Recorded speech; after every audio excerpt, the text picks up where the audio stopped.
Bem, a Igreja de Jesus Cristo, terceira parte, nós vamos tratar sobre a hierarquia infalível, quer dizer, a segunda característica da hierarquia. A gente vai por partes, progredindo aos poucos.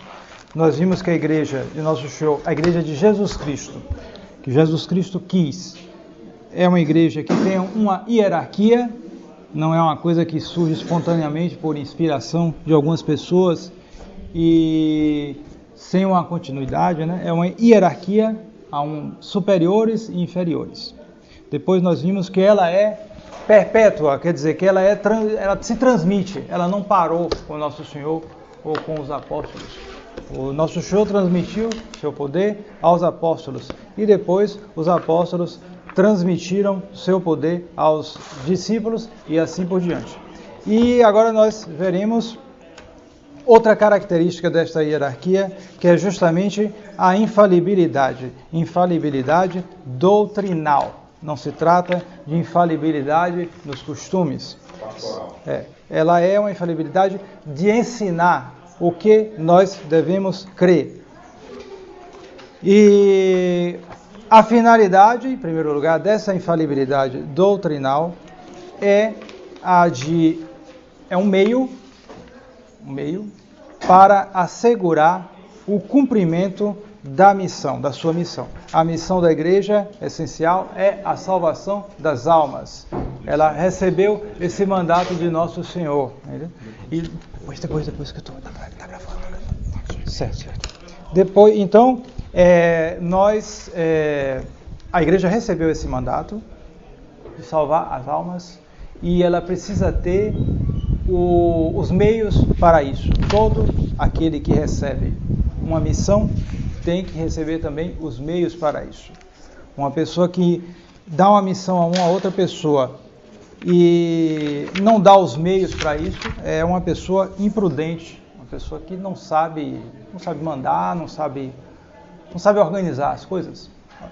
Ora, Nosso Senhor, acima de todos, não poderia ser taxado de imprudente ou de não saber organizar as coisas. Ele previu com infinita sabedoria os meios que eram necessários para que a igreja cumprisse a sua missão. E esse meio principal é esse, a infalibilidade doutrinal. E qual é a razão profunda dessa infalibilidade? Está aqui na palavra de um modernista, quer dizer, não era modernista ele era um racionalista, né? Pré-modernista, digamos assim, Auguste Sabatier, um racionalista francês, que ele dizia o seguinte: um dogma indiscutível pressupõe uma igreja infalível. E por isso ele não aceitava nem igreja, nem dogma. Ele não aceitava os dogmas. Ele era um racionalista. Mas o raciocínio dele vale. Quer dizer, um dogma indiscutível, se alguém propõe um dogma, alguma coisa para você, é assim, e não discuta, ele é infalível. Se ele propõe assim mesmo, ele é infalível. Pode... Coisa clara. Quanto mais, muito mais, quando se trata de algo que transcende as capacidades naturais do ser humano. Os ensinamentos que nós tratamos aqui, a maioria deles, a fé católica, da doutrina, dizem respeito a coisas que superam a nossa capacidade. Ninguém pode ensinar que Deus é um em 3 pessoas, se não é por autoridade divina. Ninguém pode dizer isso e você tem que aceitar e ponto final. Nem você pode dizer, porque está na Bíblia, está aqui. Não é suficiente? Está na Bíblia. Quem é que diz que isso aqui é um livro sagrado? Não adianta.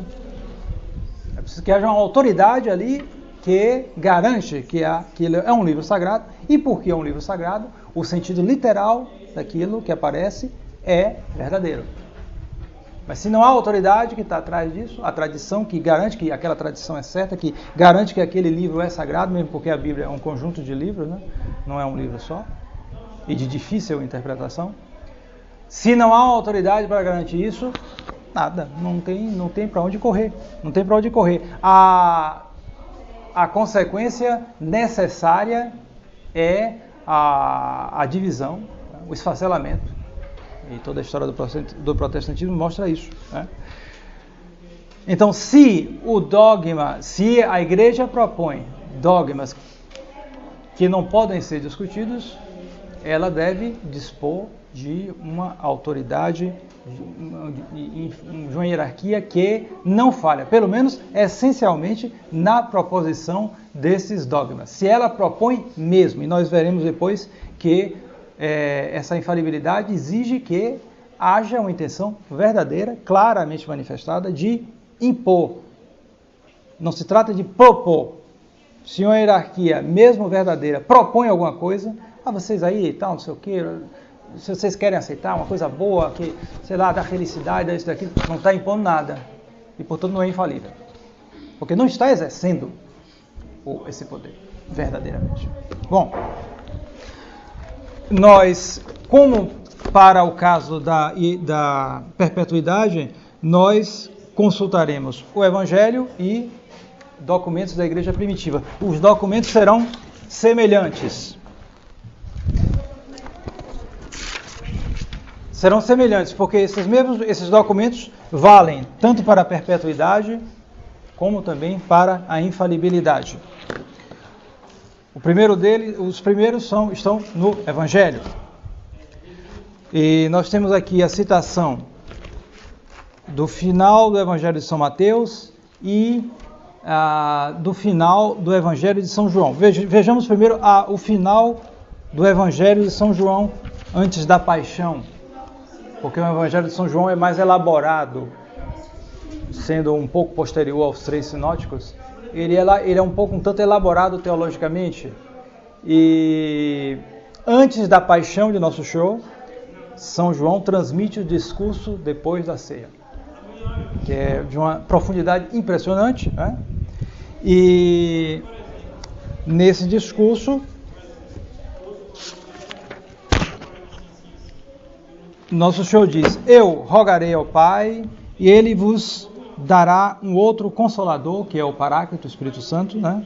Para permanecer com os senhores perpetuamente.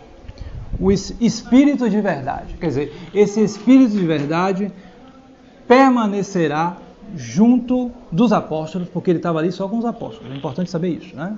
Ele não estava com o povo cristão, tá dizendo, o Espírito Santo vai permanecer com todos vocês, como se essa infalibilidade estivesse com todo mundo, com o povo cristão. Não, ele diz isto aos apóstolos. O Espírito de verdade permanecerá convosco. São João, Evangelho de São João, capítulo 14, versículos 16, 17 e 26. 16, 17 e 26. Ele vos ensinará todas as coisas aí é toda a doutrina, né? Não é todo o conhecimento humano, claro, toda a doutrina. E vos lembrará o que eu vos disse. Esse Espírito, ele completará alguma coisa que faltou. Sinalmente nosso Senhor estava dentro disso, mas alguma coisa para desdobrar, alguma coisa o Espírito Santo vai trabalhar nisso. E depois ele lembrará também aos apóstolos que pessoas rudes devem ter esquecido muita coisa. E como esqueciam? Às vezes nosso Senhor ensinava uma coisa, depois eles perguntavam uma coisa de novo. O Espírito Santo lembrará tudo isso aos apóstolos. Aos apóstolos só então, né? Sim, essa assistência infalível, ela é prometida aos apóstolos. Depois nós veremos que eles vão transmitir poderes. Na medida que eles transmitem, isso também pertence a membros da hierarquia, em particular os que têm o poder de ensinar, que é justamente os bispos. Mas não os leigos. Os leigos também participam de certa maneira, mas em muito menor medida. Eles são chamados a igreja discente, a igreja que aprende. Certo? A igreja que aprende. Então, hoje a tendência modernista é o contrário. Nós veremos depois. Bom, então, essas palavras se endereçam aos 12 apóstolos, né? E também no capítulo 16, versículo 13, nosso Senhor também diz: quando o Paráclito, o Consolador, vier, o Espírito de verdade, ele vos conduzirá para toda a verdade. Citação semelhante.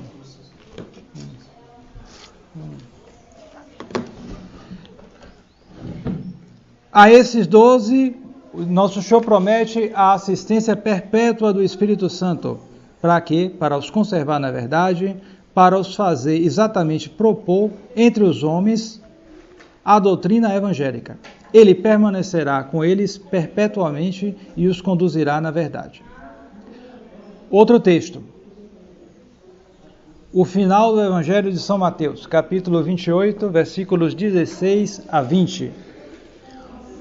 Já narra um episódio depois da ressurreição de nosso Senhor.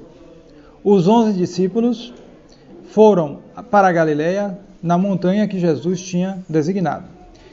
E nosso Senhor diz a eles: todo o poder me foi dado no céu e na terra. Então vocês devem ir, instruir todas as nações, batizando-as em nome do Pai e do Filho e do Espírito Santo, e eis que eu estou com vocês todos os dias até a consumação dos séculos. Então, nosso Senhor dá um mandamento de instrução, e ele diz isso mais uma vez aos apóstolos. Ele não diz ao povo. O próprio fato dele dizer instruir. Ora, se há uma instrução, tem alguém que é instruído. Se ele dissesse a todo mundo, a uma multidão, todo mundo ia ser professor, mas aí ia faltar aluno. A gente sabe que para ter professor tem que ter aluno, e a maioria é aluno, a minoria é professor. Então por isso ele escolheu 11 discípulos, e só deu esse mandato a esses 11 discípulos. Os outros são ensinados. Aqui, claro, expressamente. Instruir. É para instruir.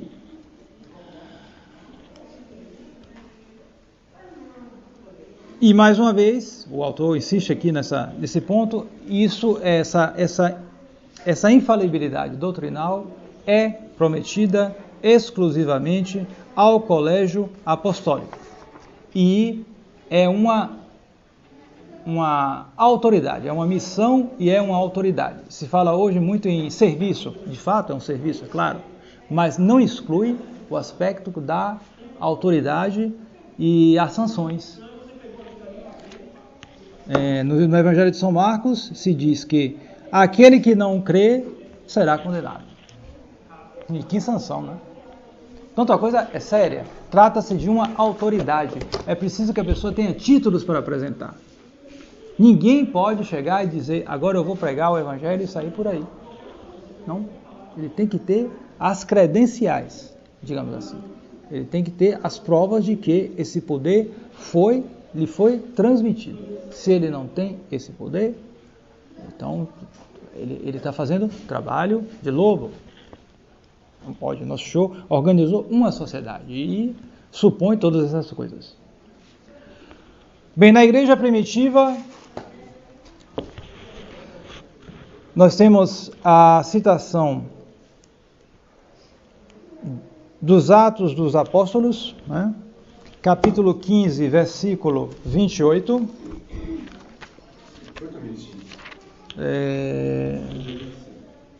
Perdão, há um engano aqui, viu? Capítulo 15, versículo 28. 28, houve um engano.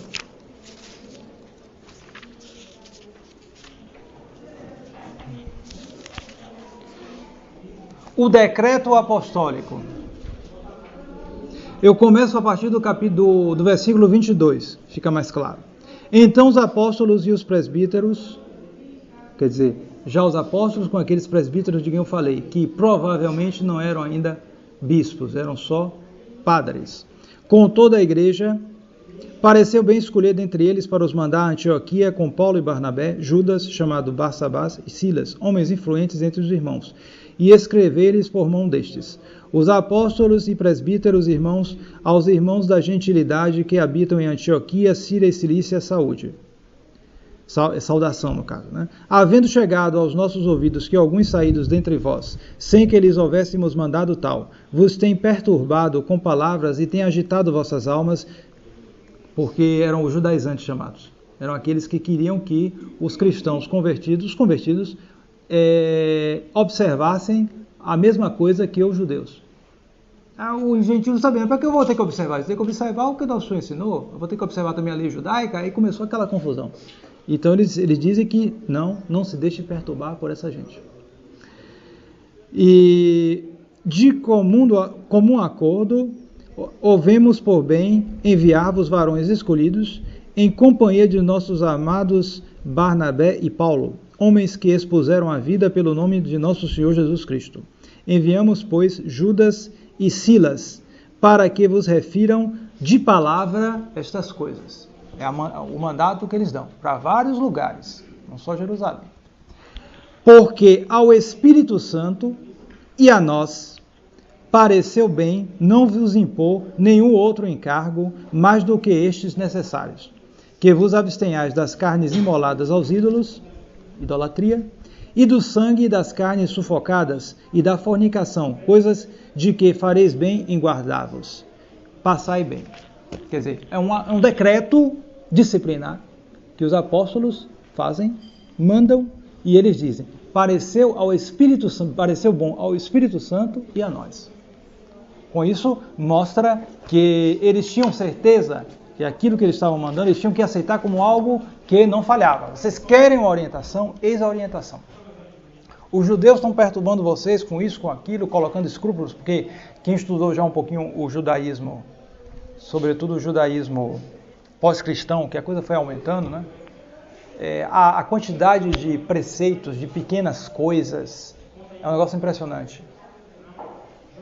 Me contaram que havia um judeu milionário lá na Suíça.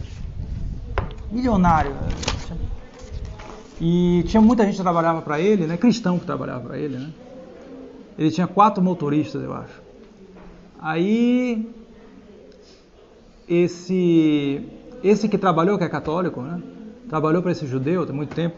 Ele dizia que no dia de sábado ele cantava os passos, tudo exatamente. Então, até quando ele chegava para entrar no elevador, ele entrava, mas ele ficava parado. Quem apertava o botão do elevador era o cristão, ele não apertava, porque era dia de sábado, ele observava o repouso, né? O cristão, aí ele subia no elevador, ele subia, mas quem tinha que apertar no botão do elevador era o católico.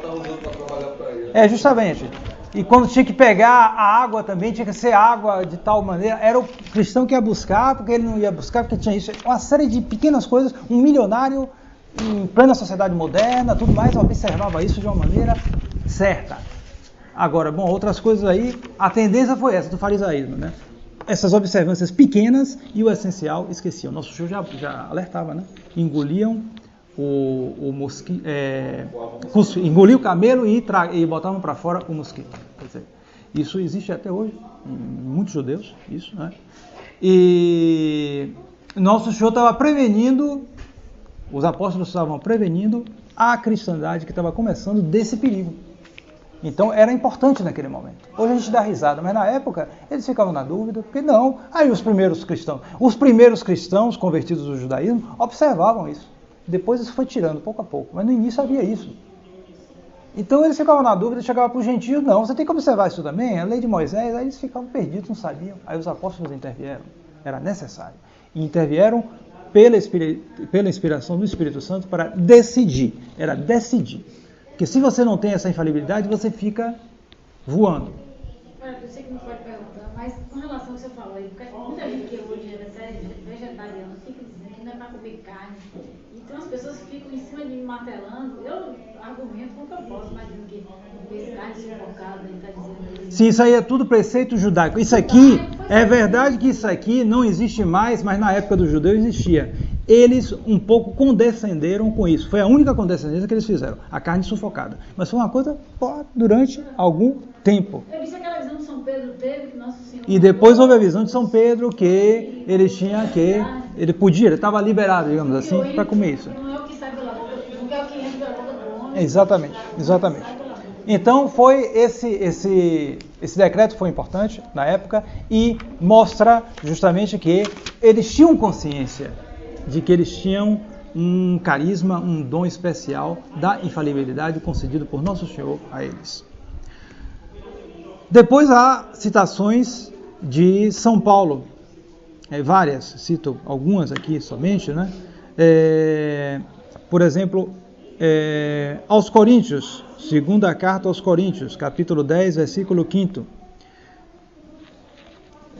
Nós destruímos os raciocínios e toda altura que se eleva contra a ciência de Deus, e nós sujeitamos todo pensamento à obediência de Cristo. Isso aí para um liberal é uma paulada. Ele não aceita mesmo isso aí, ele fica irado, não aceita mesmo. Mas está aí. São Paulo diz claro. Nós sujeitamos todo pensamento à obediência de Cristo. Quer dizer, ele quer exprimir de maneira muito clara e até um tanto crua essa infalibilidade nessas questões.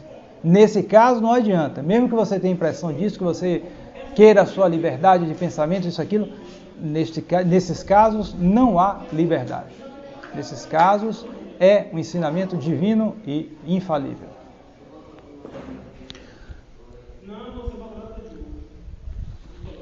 Aos Gálatas, capítulo 1, versículo 8. Essa é conhecida. Mesmo que nós mesmos, ou um anjo vindo do céu, vos anunciasse um outro evangelho, diferente do que o que nós anunciamos, que seja anátema. A palavra anátema significa excomungado. Tanto é que é utilizado, até Vaticano II, que não utilizou, era sempre utilizado nos concílios. Primeiro se explicava a doutrina, e depois vinham os cânones. Se alguém disser que o corpo e o sangue de Nosso Senhor, que o pão e vinho não se transubstanciam no corpo, que seja anátema.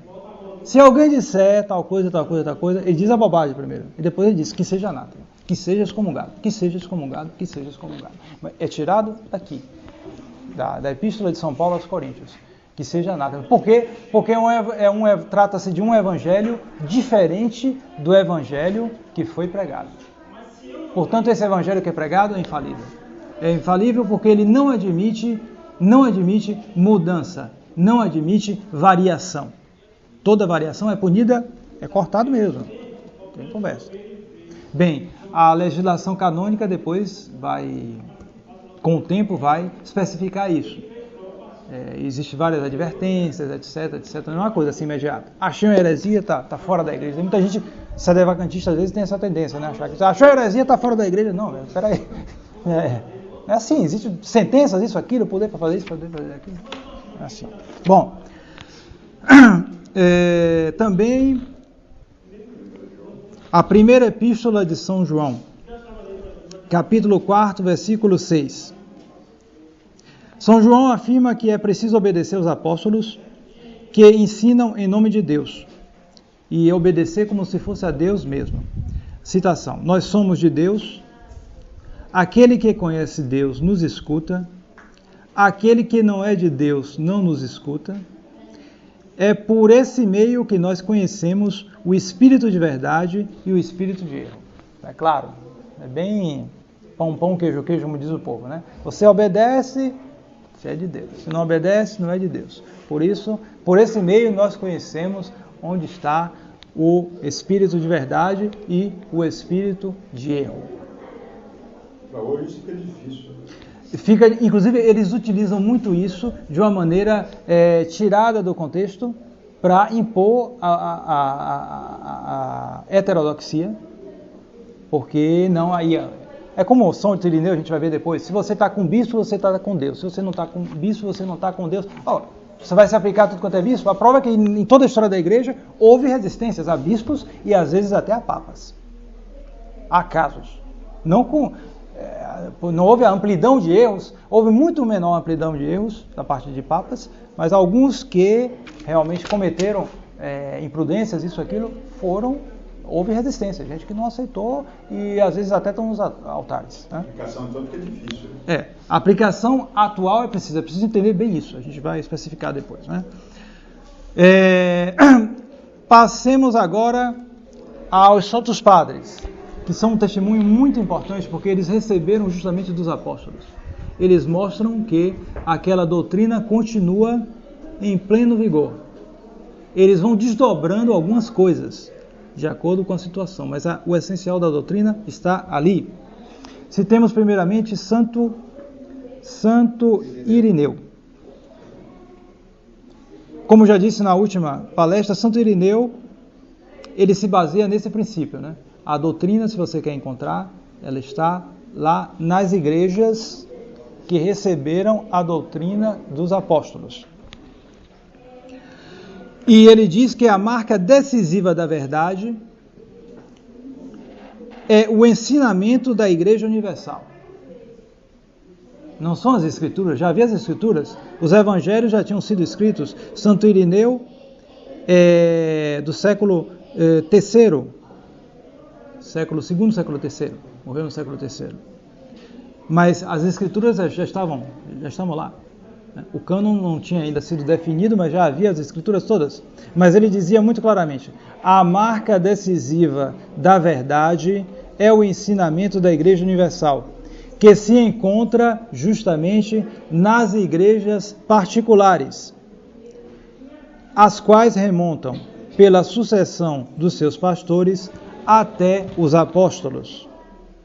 Ou então, impressionante isso, né? Só na igreja de Roma, justamente o primado do Papa, com a qual, por causa da sua apostolicidade preponderante, todas as outras igrejas particulares devem concordar. Eis aí. As igrejas, você quer saber a doutrina? A regra da doutrina qual é? Para eu achar com segurança, são os ensinamentos das igrejas particulares, que remontam aos apóstolos, ou então da igreja de Roma sozinha.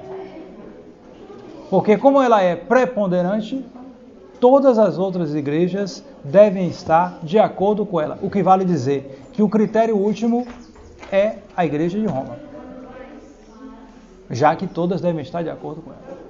O último primeiro? Critério último no sentido de que é a última coisa que a gente chega ali, se a gente for buscando, é ali, a igreja de Roma. Porque uma dessas aí pode. Justamente, um ponto final. Outro personagem muito importante é Tertuliano. Nasceu no ano 160, morreu provavelmente no ano 230. Testemunho muito antigo. Tertuliano tem um latim muito complicado, mas as ideias são claras. E essa clareza é importante a gente opor isso hoje, os protestantes, etc., porque ele diz claramente: não são as Escrituras que decidem as controvérsias. Não são. Mas o que decide as controvérsias é o magistério da Igreja, a quem pertence interpretar autenticamente e sem erro. Eis aí, mais claro do que isso, impossível. Tem nada de impossível. É do livro famoso dele, De Prescriptione Heresicorum, a prescrição dos hereges, o nome do livro dele. Ele escreveu vários pequenos opúsculos. Então, não são as Escrituras que decidem as controvérsias. Alguém chega aí com a Bíblia, olha, Nossa Senhora não é mãe de Jesus, não é mãe de Deus, não. É o católico, não, é mãe de Deus. Aí, ó, aqui a Bíblia, na Escritura, tal, abre. Aí o católico vai pegar outra citação para dizer, aí Nossa Senhora teve, o protestante diz, Nossa Senhora teve outros filhos aqui, os irmãos de Jesus. Aí o católico, não, esses irmãos aqui, e de fato é verdade, significa simplesmente primos, pela linguagem, né? O termo, né? Bom, a pessoa pode fazer isso incidentalmente, mas não insista muito nisso, não. O melhor é você inculcar nele que ele não tem autoridade para isso. Quem tem é a hierarquia católica. Se ela é a doutrina que a gente tem que buscar para ver qual é o sentido da Escritura.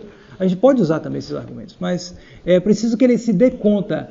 Porque se você entra só na discussão bíblica, você está, de certo modo, admitindo que ela é livre a discussão. Vamos entrar ali, vamos discutir, não para mais, porque ele já está lá meio pega uma, pega outra citação, aquela confusão, né? Então, é preciso colocar isso bem claro, para barrar logo.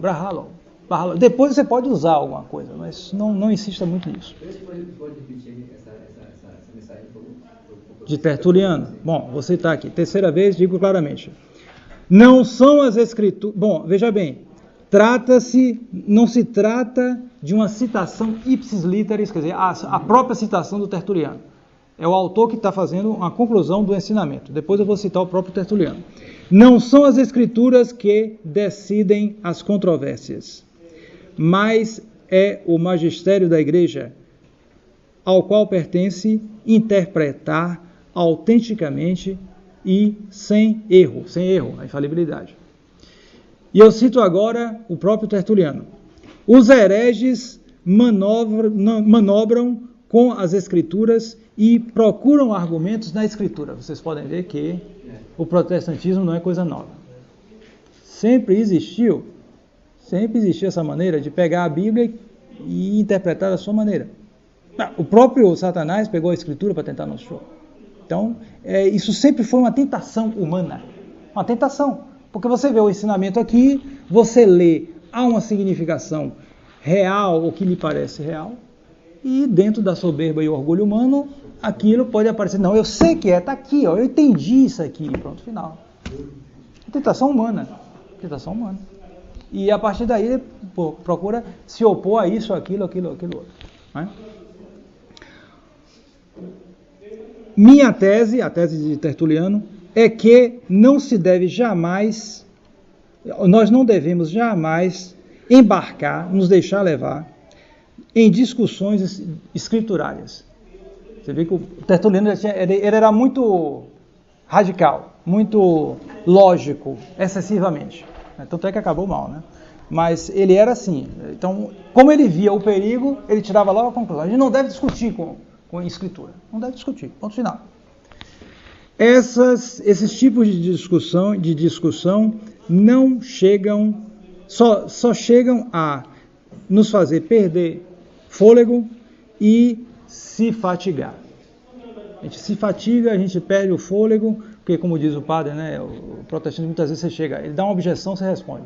Segunda, responde. Terceira, responde. Quarta, responde. Quinta, responde. Aí ele volta para a primeira. Aí se tiver paciência, ele fica. Isso acontece muito. Até quando não tem resposta, eles querem responder. Justamente. Então, o Tertuliano aqui já se dava conta disso. Não existia protestantismo como tal, mas já existia o pessoal que interpretava a Escritura. Né? Então, não se deve, portanto, apelar para a Escritura. Não se deve colocar a discussão num terreno onde a vitória é nenhuma ou pelo menos incerta.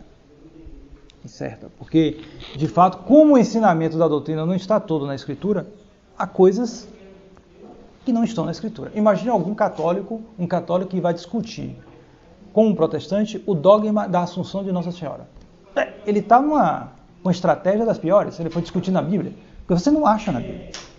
Você acha alguma coisa que indique indiretamente, mas não está na Bíblia isso. Nossa Senhora subiu aos céus em corpo e alma. Isso é a doutrina. Se você pegar a doutrina dos Santos Padres, etc., você vê ali. Já havia festas, liturgia, isso, aquilo. Já desde os primeiros séculos da igreja. Liturgia da Assunção, lembrança da Assunção de Nossa Senhora, isso, aquilo. Mas na Escritura isso não se encontra. Pode dar um indício, mas não é prova. E fica incerto também, né? Até porque eles podem argumentar nessa incerteza. Justamente porque eles se aproveitam da incerteza. Notem bem, por exemplo, o que é que não só os hereges, mas os poderes do mundo, essa gente anticatólica, o que é que eles utilizam muito hoje? A história. Pode notar, eles usam muito a história. Porque a história atinge mais o ser humano do que a filosofia, do que a teologia. Porque a discussão que decide mesmo é a filosófica e teológica. Só que a filosofia é complicado, é árido, etc. E a história não, a história é interessante, aquela coisa que chama a atenção. Então eles utilizam sobretudo a história, porque a história é complicada. Está tudo adulterado já. Não só adulterado, mas porque mesmo quando não está adulterado, há muita coisa que a gente não sabe decidir. E o ser humano quer saber, então eles aproveitam, eles dão a resposta, mesmo que não seja verdadeira. E o outro não sabe direito porque realmente, quando você examina os documentos, depois de um trabalho enorme, anos e anos pesquisando, você às vezes não tem soluções completas para a coisa. Falta dados.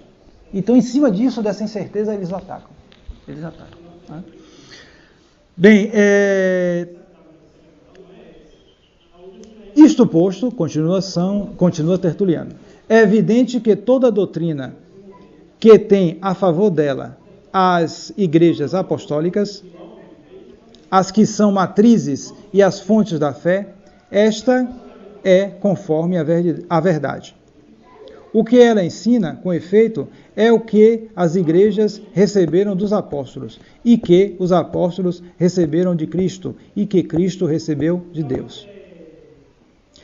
Por outro lado, se colocará no plano das mentiras toda doutrina diferente e que contradiz a verdade vinda das igrejas, dos apóstolos, de Cristo e de Deus. Eis aí, a tradição divina. Deus, os apóstolos, a igreja.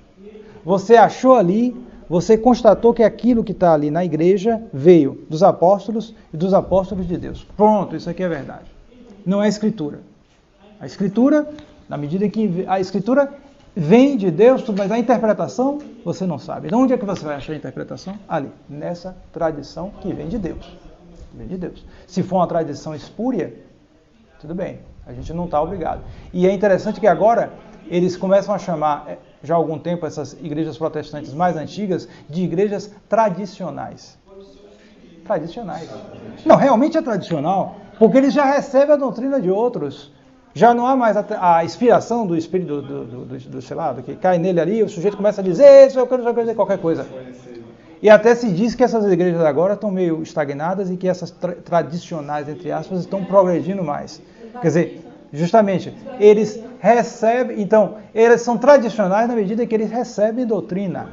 O que é verdade, são tradicionais. Só que essa tradição é espúria, porque ela não vai até a fonte. São 1.500 anos de diferença. É espúria. Clemente de Alexandria, outro testemunho, nasceu no ano 150, morreu no ano 215.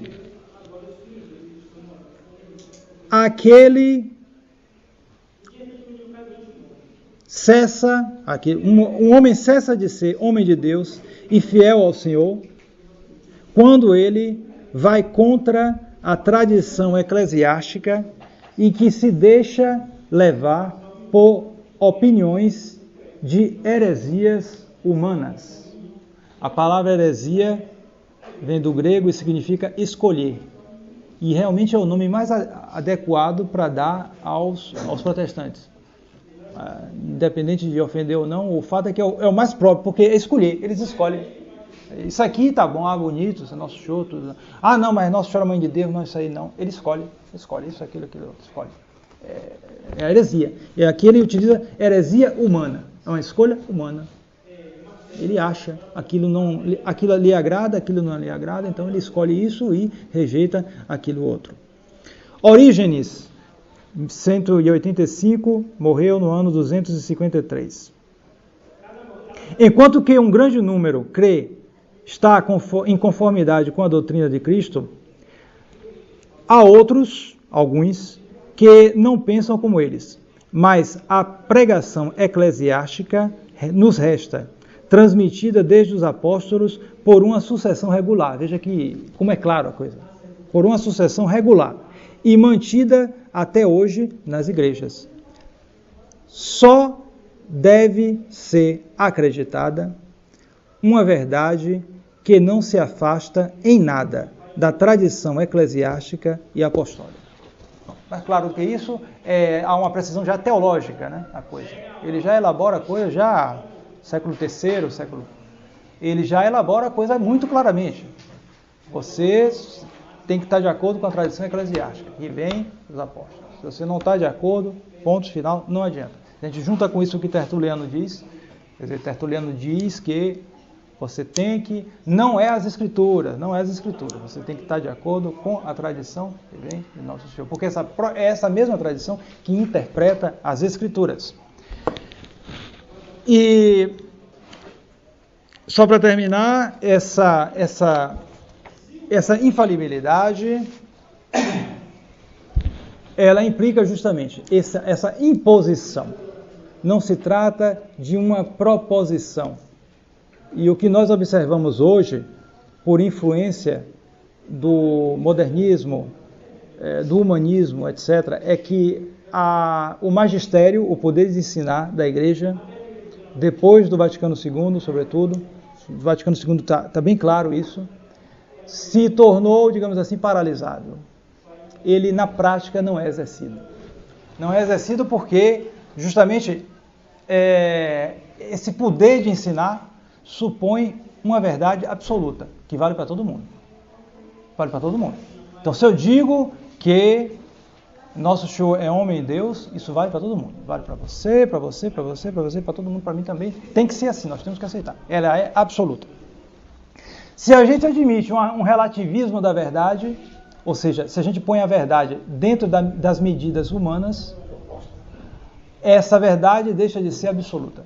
Deixando de ser absoluta, ela não pode ser imposta. Deixa de ser verdade. Sim, deixa de ser verdade, mas na prática aparece como algo que não deve ser imposto. O que é exatamente a mentalidade liberal. Se uma pessoa aceita isto, se ele é da hierarquia, ele aceita aquilo, automaticamente ele deixa de ensinar. De ensinar com autoridade absoluta. Ele não pode ensinar. Se ele está infectado com essa mentalidade, o magistério dele deixa de ser magistério. Fica a casca de magistério. Mas a substância desaparece. Ele propõe coisas. E a gente nota isso claramente nos documentos hoje eclesiásticos da igreja, disso. Há pouco tempo atrás, já disse aqui, né, foi até o bispo daqui mesmo, ele